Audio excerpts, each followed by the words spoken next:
বড় ভাই, এত দামি একটা বাইকে কি লাইট লাগাইছেন? এটা চোখে ব্রাইটনেস করে, লাইটটা চেঞ্জ করেন। দেখেন, ইন্ডিকেটর লাইট। এই ইন্ডিকেটর লাইট এরা অনেকে জানেই না যে কি কালার ইন্ডিকেটর ব্যবহার করতে হয়। আর ব্লু কালারের একটা ইন্ডিকেটর লাগাইছে যেটা আলোতে চোখে চোখে লাগে সরাসরি।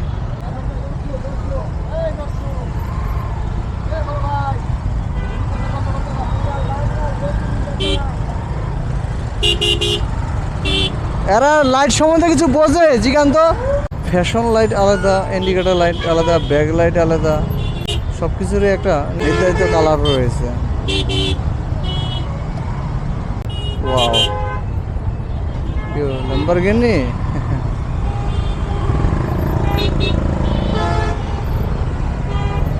ল্যাম্বরগিনি চালান।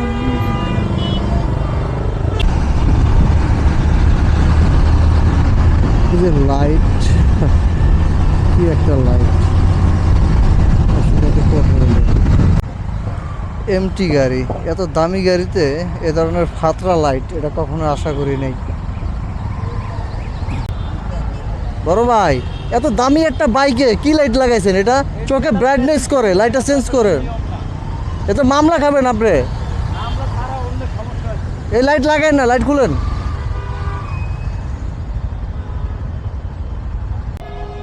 আবার একটু দেখাই, দেখেন লাইটটা কতটা ব্রাইটনেস হয়। যে মানে পিছনে একটা বাইকার বলেন বা যে কোনো একটা গাড়ি বলেন, যে তার ওই ড্রাইভারের চোখে এরকমভাবে ব্রাইটনেস হয় যে তার মানে চোখে একটা প্রবলেম সৃষ্টি হয়ে যায়, মানে সঠিক দৃষ্টিতে তাকাবে, ওই তাকানোটা যায় না, কারণ এটা অনেক অনেক পরিমাণ ব্রাইটনেস। আর মূলত ইন্ডিকেটর লাইট সবসময় হলুদ থাকে, এর জন্য কিন্তু প্রত্যেকটা লাইট আলাদা আলাদা করে নির্দিষ্টভাবে দেওয়া হয়েছে। এরা কি করে, ফ্যাশন স্টাইলের জন্য গাড়ির লাইটগুলো মডিফাই করে। এক্ষেত্রেও সে মামলা খেতে পারে যদি কোনো সার্জন অথবা ট্রাফিক পুলিশের চোখে পড়ে যায়।